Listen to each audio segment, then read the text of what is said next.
Olá, meus irmãos, povo amado de Jesus Cristo, como é que vocês estão? Tão bem, gente?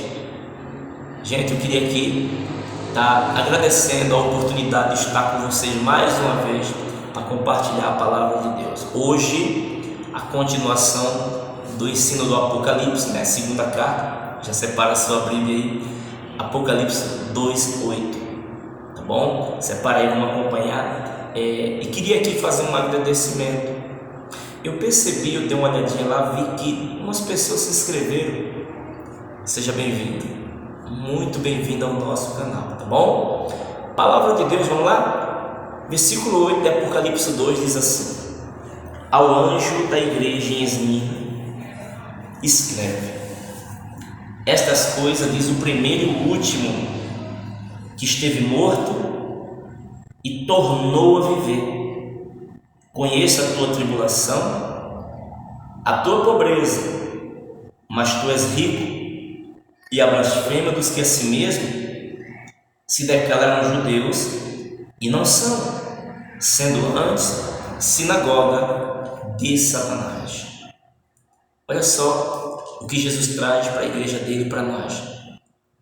Ele diz assim: assim diz aquele que esteve morto, o primeiro, e tornou a viver e vive eternamente. Jesus foi o único que morreu, ressurgiu, subiu ao céu e está vivo.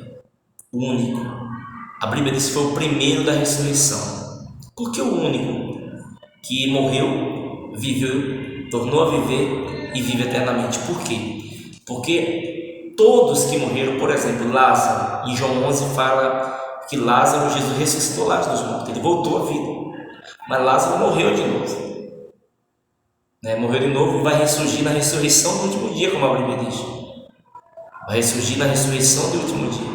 Ainda que alguém defenda a tese de que morreu é para o céu, eu não creio assim, porque o arrebatamento, a ressurreição dos mortos, a Bíblia explica que vai haver ressurreição de mortos. Se aqueles que morreram já estão no céu, onde vai para a ressurreição? Como vai haver ressurreição de morto? Então, existe a ressurreição do morto, segundo Tessalonicenses, o apóstolo Paulo fala sobre isso, tá bom?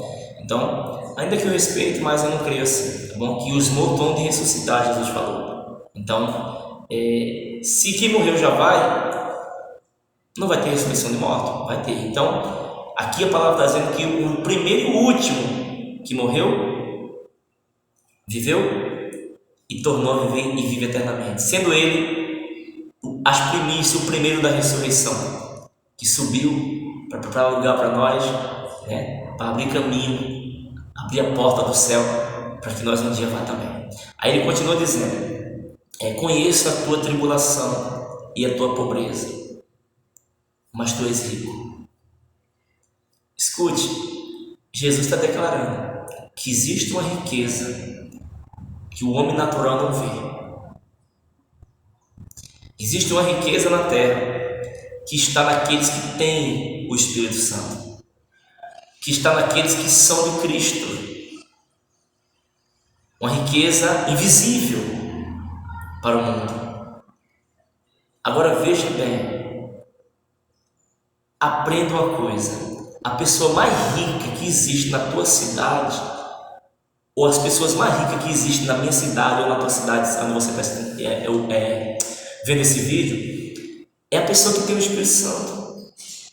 A pessoa mais rica da terra é a que tem o Espírito Santo. Só que as pessoas estão esquecendo disso. E quando ela não consegue a riqueza do mundo, as coisas do mundo, muitos se frustram, se abatem. Não, queridos. Se você tem o Espírito Santo, você é a pessoa mais rica da tua cidade. Não fica orgulhoso com isso, não. Desça, seja humilde. Porque Jesus falou assim: conheça a tua tribulação, conheça que vocês sofrem muito aí, porque o povo de Deus aqui na cidade sofria muito. Tribulação é sofrimento. O que deixa uma pessoa atribulada? Perseguição, pressão, opressão, e o mundo nos oprime se não tiver cuidado. Então, trazia tribulação. Jesus falou assim: eu conheço a tua tribulação, que vocês também são pobres financeiramente, não tem muito recurso, mas olha, vocês são ricos. Que palavra, gente! Você é rico, meu irmão, minha irmã. A maior riqueza está com você. A Bíblia chama essa riqueza de tesouro. 2 Coríntios, capítulo 4, verso 7. Temos, porém, este tesouro em vaso de barro, para que a excelência do poder seja de Deus e não de nós. É um tesouro que está dentro de nós somos um vaso. Aí ele continua dizendo: eu também conheço a blasfêmia dos que a si mesmos se declaram judeus e não são, antes sendo sinagoga de Satanás. Os judeus da cidade de Esmina, os que se diziam judeus, vou traduzir para hoje, aqueles que se diziam de Deus, olhavam para os irmãos sofrendo, olhavam para os irmãos sem muito recurso e blasfemavam contra ele.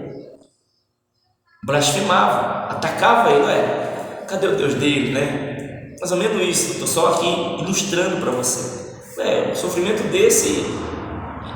Cadê Jesus que ele tanto fala? Cadê a salvação de Jesus? Cadê a provisão de Deus que tanto prega, tanto eles falam? Isso era blasfêmia. Isso é blasfêmia. Não diz aqui o que era blasfêmia. O que é blasfêmia? Palavra ofensiva contra a fé dos irmãos. Blasfêmia é palavra ofensiva. Então o que acontece? Havia blasfêmia contra aqueles irmãos. Jesus falou assim: aquele que blasfemava contra eles, porque viu naquela situação sem recurso, era uma sinagoga de Satanás. Era uma sinagoga de Satanás. Porque os judeus aqui avaliavam o cristão pelo recurso que ele tinha. Pelo recurso. Tem muita gente hoje avaliando os crentes pelo recurso que ele tem. Se está dando certo, se tudo está dando certo para ele, se está conquistando, Deus está com ele. Se a pessoa está sofrendo, já acusa, é pecado, está em pecado. Cuidado com isso. Tem alguma coisa errada. Olha lá, está na tampa que está assim, cuidado. Não julgue dessa maneira. Aprenda a ter discernimento. Então, os da sinagoga de Satanás blasfemavam contra os nossos irmãos, e até hoje blasfemam. Aqueles que Satanás usam para blasfemar contra nós, atacando a nossa fé, a nossa crença, pelo fato que nós talvez não temos muito recurso, ou pelo fato que talvez nós estamos em alguma situação de sofrimento. Mas mesmo assim, há uma riqueza dentro de você. Valorize essa riqueza. Valorize. Olhe para dentro de você, diga assim: eu sou rico. Eu sou mais rico do que tudo. Eu tenho a presença do Senhor. Isso seria a riqueza de Deus. Continuando, viu? Diz assim, versículo 10: não temas as coisas que tens de sofrer. Eis que o diabo está para lançar em prisão algum dentre vós, para ser posto à prova, e tereis tribulações de 10 dias. Ser fiel até a morte, e dar-te-ei a coroa da vida. Olha o que Jesus falou. Não temas as coisas que vocês têm que sofrer, que iam de sofrer. Eles já estavam sofrendo, já estavam na luta. Jesus não livrou da luta, não livrou, gente, mas disse assim: tenha medo não das coisas que vocês têm que sofrer. É necessário vocês passar por isso. Não tenha medo do que tem de sofrer. O diabo vai jogar em prisões algum de vocês. Vocês vão ter tribulação por 10 dias. Jesus determinou para o cristão 10 dias ainda de sofrimento nessa igreja aqui, nessa igreja. 10 dias de tribulação daquelas. Ele diz assim: não temas as coisas que vocês têm que sofrer por causa de Jesus. O diabo vai botar em prisão em algum de vocês para pôr você à prova. Então Deus ia permitir que Satanás ainda, levasse algum deles preso para provar a fé deles. Aí ele acrescenta: ser fiel até a morte, e dar-te a coroa da vida. Ou seja, mesmo ele levando vocês para a prisão, é para provar a fé de vocês. Deus prova a nossa fé. Deus determina lutas.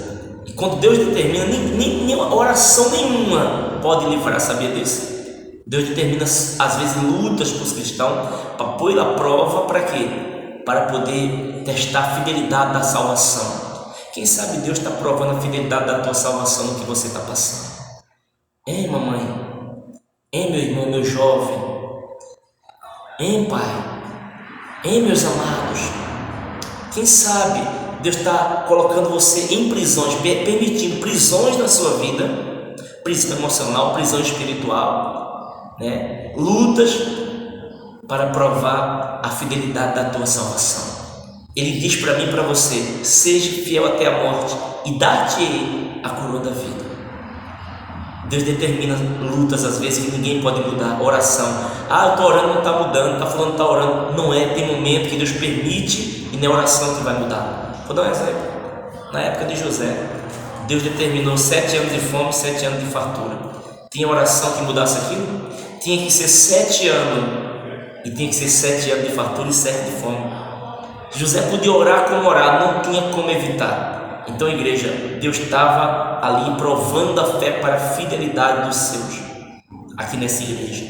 Aprenda uma coisa: Deus talvez está provando a fidelidade, olha para mim aqui, da tua salvação. Seja fiel, porque muitas das vezes no sofrimento, eu já falei isso aqui, as pessoas mudam a maneira de agir, elas mudam sua essência pelo sofrimento para poder sobressair. Não faça isso. Permaneça fiel até a morte e você vai ter a coroa da vida.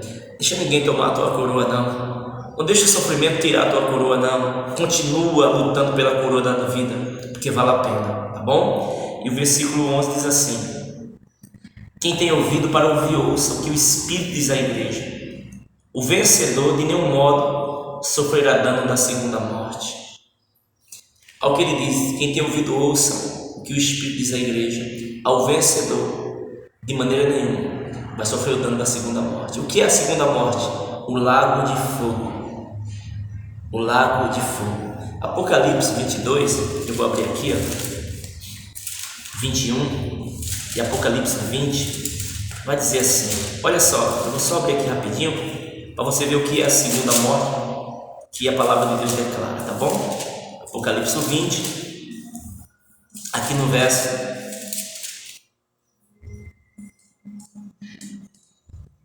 20 e 15, vai dizer assim: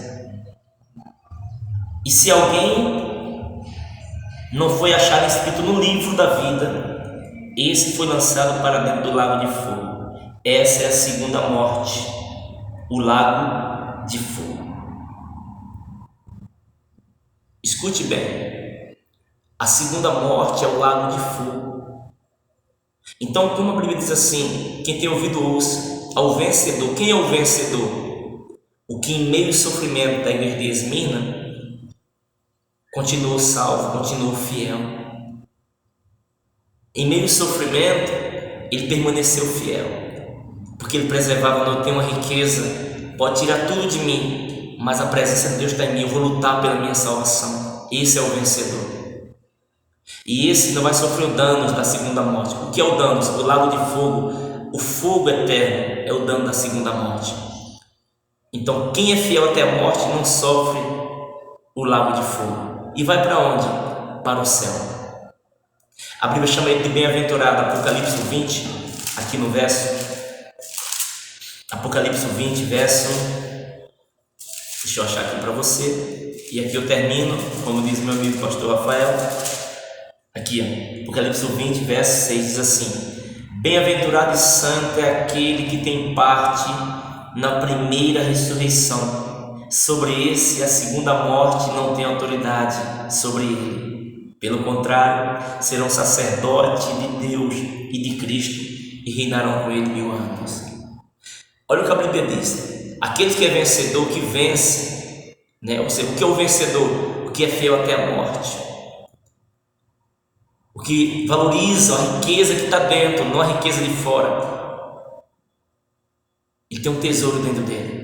Então, quando esse valoriza, ele é fiel até a morte. Mesmo no sofrimento, ele não muda a maneira de agir. Aí a Bíblia diz que ele é feliz porque ele é bem-aventurado, porque ele vai ter parte na primeira ressurreição. O que é a primeira ressurreição? O arrebatamento da igreja, onde os mortos vão ressuscitar, os que morreram em Cristo. Aí diz que a segunda morte, o lago de fogo, o inferno, não tem autoridade sobre ele, não pode ter acesso a ele. Pelo contrário, ele é sacerdote de Deus, ele vai estar com Deus. Que Deus abençoe a todos. Próxima semana eu vou trazer, se Deus permitir, ou próxima semana, ou no final do mês, eu vou trazer a terceira carta do Apocalipse, tá bom? Então, pegue essa mensagem, traga para o seu coração, compartilhe e que Deus abençoe a todos. A paz do Senhor Jesus.